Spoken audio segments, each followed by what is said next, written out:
Friends, Bihar jobs update में आपका स्वागत है। तो आज एक शाम में एक लेटर निकल के आई है जो कि राजस्व एवं भूमि सुधार विभाग की तरफ से है। तो आप यहाँ देख सकते हैं कि यहाँ पे प्रेषक सहायक निर्देशक भू अभिलेख एवं परिमाप निर्देशालय है। यहाँ पे आप पूरे तरह से देख सकते हैं।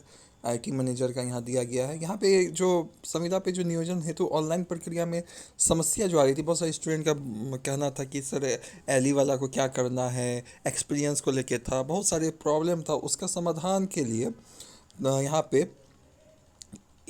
उपरोक्त आरक्षण समय से 1/11/45 पूर्वाह्न को जूम के माध्यम से एक मीटिंग रखा गया, जिसमें कि अध्यक्षता में आयोजित की गई, जिसमें उत्पन्न समस्याओं पर सम्यक विचार करते हुए समस्याओं के निराकरण से संबंधित प्रतिवेदन तैयार किया गया, जिसकी प्रति एनसीआई पटना को उपलब्ध कराते हुए निर्देशालय पत्रांक 3074 दिनांक 2/11/2022 सॉफ्टवेयर में आवश्यक संशोधन का अनुरोध किया गया है।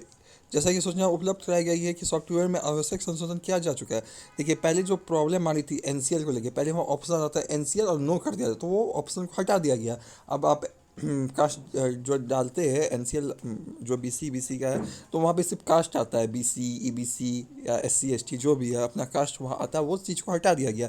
एनसीएल की वजह से बहुत कोई प्रॉब्लम में आ गया था कि एनसीएल नो हो जा रहा था, तो वो चीज़ को हटा गया, क्योंकि वो स्टार्टिंग डेट था उस टाइम, तो वो प्रॉब्लम आ रही थी और धीरे धीरे संशोधन होते गया। तो मैं आपको पूरा बताऊंगा क्या संशोधन हुआ है, क्या नहीं हुआ है, हर तो वीडियो को लास्ट तक देखिए। और चैनल पे नए तो चैनल को लाइक शेयर सब्सक्राइब करो और टेलीग्राम चैनल से जरूर जुड़े, मैं उसका लिंक डिस्क्रिप्शन में दे दूंगा। हालांकि ये लेटर तो आप लोग शाम में ही पढ़ लिए होंगे, थोड़ा सा मैं बिजी होने के कारण मैं वीडियो नहीं ला पाया, तो मैं अभी ला रहा हूँ।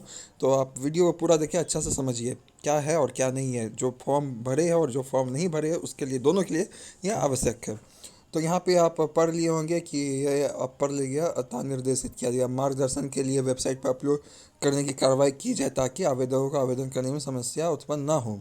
तो ये सब चीज़ आप देख लिए। तो आप यहाँ देख लीजिए, यहाँ पे जो मेन मेन चीज़ बोला गया है, यहाँ पे अगर CGPA ग्रेड सिस्टम है, how to enter total marks versus obtain marks. Main problem ये है, क्योंकि बिहार में तो स्पष्ट दे दिया जाता है, अगर कोई एली है तो 1650 फुल मार्क्स है, और 2250 जो 6 सेमेस्टर तक करते हैं वो तो आराम से निकाल लेते हैं कितना मार्क्स आया, कितना ऑब्टेन मार्क्स आया। बट कोई राजस्थान, यूपी, यहाँ पे बहुत सारे अलग अलग स्टेट में CGPA सिस्टम देता है, तो पता नहीं चल पाता है कितना आया। और ग्रेड सिस्टम देता है ए बी ऐसे करके। तो उसके लिए यहाँ पे दिया गया है कि in case of CGPA grade system use the formula to convert CGPA to percentage provide by institute. यहाँ पे लिखा गया कि use the formula to convert CGPA to percent. आप फार्मूला को यूज करिए CGPA से परसेंटेज में कन्वर्ट करने के लिए बाय द इंस्टीट्यूट। आप इंस्टीट्यूशन जाइए, जैसा कि मैंने बार बार टेलीग्राम पे बोला कि आप CGPA के लिए आप इंस्टीट्यूट से पता करिए, बोर्ड से पता करिए या यूनिवर्सिटी, तीनों से आप संपर्क करें, जैसा जैसा जो है वहाँ पे आप पता करिए कि क्या फार्मूला है CGPA चेंज करने का। तो यहाँ पे दिखा गया है कि then fill total marks 100 and CGPA percentage obtain marks. देखिए, मान के चलिए 100 मार्क्स का अगर आपका एग्ज़ाम होता है, उसमें से आप कितना मार्क्स लाए, जैसे 80 लाए तो आपका 80% बनता है।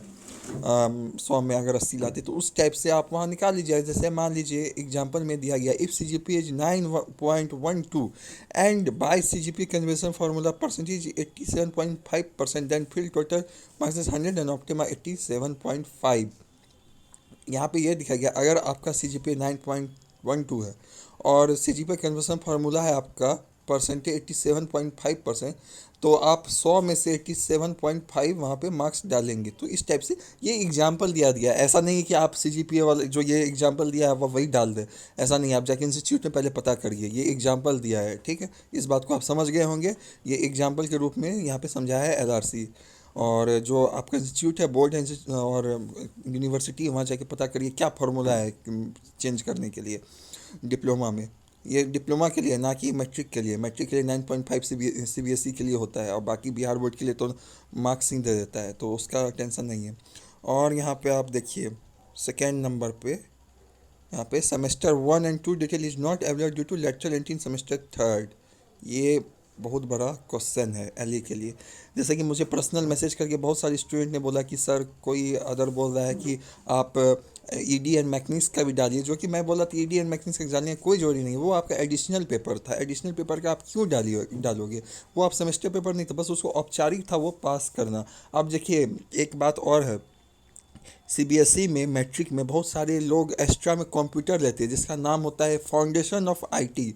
उसमें भी बहुत सारे प्रॉब्लम है कि सर क्या मैं उसका भी नंबर डालूँ। फाउंडेशन ऑफ आईटी मैंने एक्स्ट्रा में कंप्यूटर लिया था लेकिन उसका मार्क्स नहीं जुड़ाया था, तो वो ध्यान दे उसको नहीं जोड़ना है क्योंकि वो एक औपचारिक था, आप लिया था एडिशनल, उसका कोई फ़र्क नहीं पड़ता। आप उसका लिखो, उसका नहीं लिखना है आपको। जितना सीजीपीए आया उसको इंटू कर दिया 9.5 से, और जो जितना सब्जेक्ट है आपका 5 सब्जेक्ट उससे डिवाइड कर दिया तो आपका ऑप्टेन मार्क्स निकल जाएगा।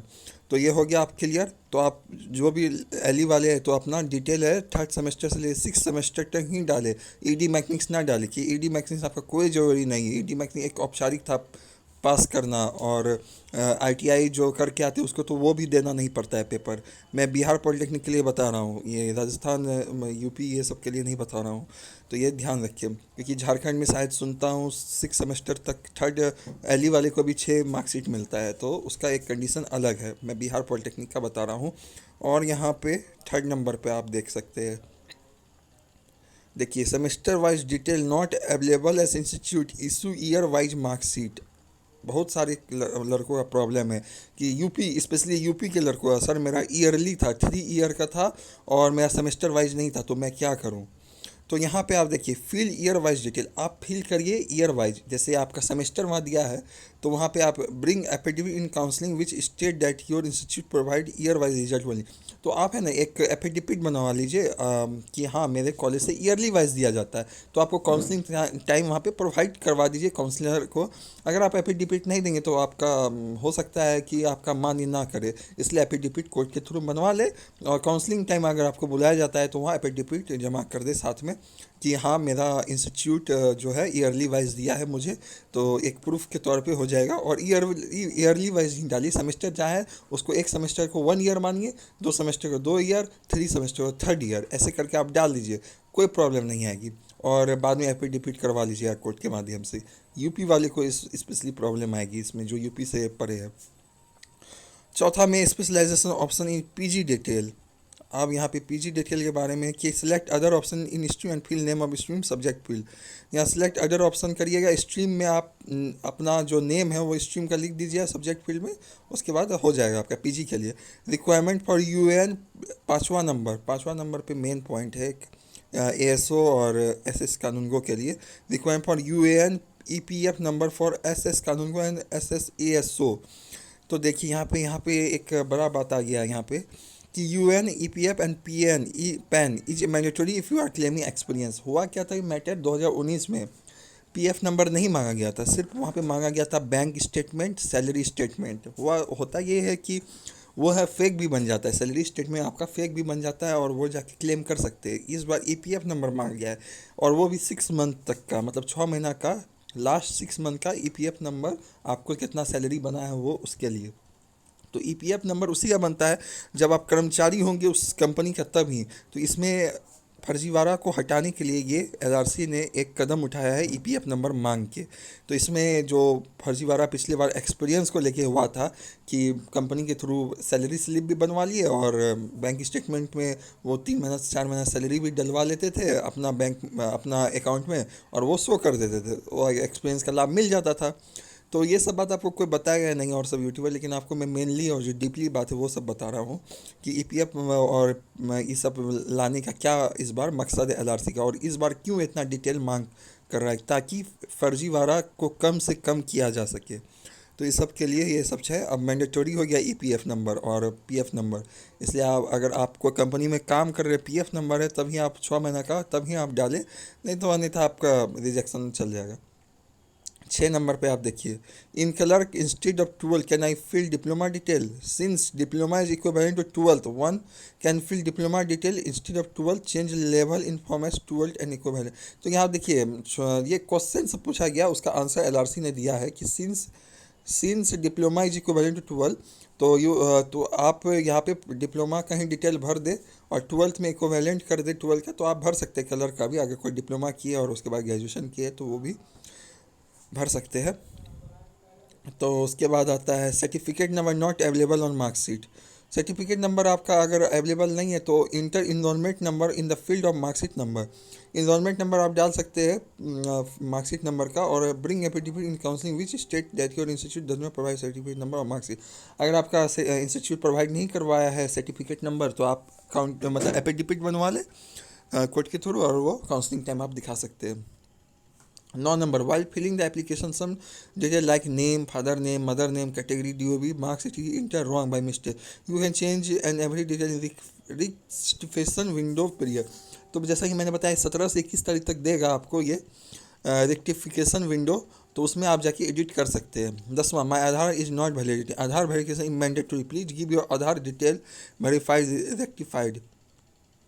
तो अगर आपके पास आधार नहीं वैलिडेटिंग इज़ नॉट वैलिडेटिंग है तो आप वो मैंडेटरी है नहीं डालिए तो आप ऐसे ही फॉर्म रिजेक्ट हो जाएगा आपका। If unable to verify please Aadhaar centre जाइए, वहाँ पे अगर वेरीफाई नहीं हो पा रहा है जाके वहाँ चेंज करवा लीजिए। वहाँ पे आप अगर कुछ भी प्रॉब्लम आ रही नाम या ये हो तो वो चेंज हो जाता है आधार सेंटर में जाके। आप अगर कोई भी नाम मिसमैच हो रहा है मैट्रिक और आधार में तो आप वहाँ से चेंज करवा लें नाम या फादर नेम या मदर नेम में कुछ भी प्रॉब्लम आ रहा है तो। और 11 नंबर यहाँ पे technical issue like server error while final submit the application all such issue resolve. तो यहाँ क्वेश्चन पूछा गया है कि technical issue like server error, जब मैं सर्वर जब फाइनल सबमिट करता हूँ तो सर्वर एरर दिखाता है, तो एलआरसी ने इसका आंसर दिया ऑल सच इशू रिसॉल्व, ये सब इशू आपका सॉल्व हो चुका है। जैसा कि मैंने टेलीग्राम पे बोल दिया था कि आप लोग का जो प्रॉब्लम है वो सॉल्व हो गया, उसी दिन से ये सब चीज़ को ठीक कर दिया गया था। 12 number, original certificate has not been issued yet by institute, can I apply with provisional. तो बहुत सारे स्टूडेंट का भी प्रॉब्लम था कि प्रोविजनल है क्या मैं अप्लाई कर सकता हूँ, तो यहाँ लिखा गया but you have to bring affidavit regarding the same. तो यहाँ पे अगर किसी का प्रॉब्लम हो रहा है तो आप एफिडेविट अभी से ही बनवा ले। अगर कोई भी प्रॉब्लम हो रहा है मार्कशीट नंबर नहीं है या ईयरली वाइज है तो अभी से एफिडेविट बनवा ले, और काउंसलिंग टाइम अगर आपको बुलाया जाएगा तो आप वहाँ पे भर लीजिएगा ये सब। तो ये सब था जानकारी, और वीडियो को अगर अच्छा लगा है तो चैनल को लाइक शेयर सब्सक्राइब और ज़रूर करें।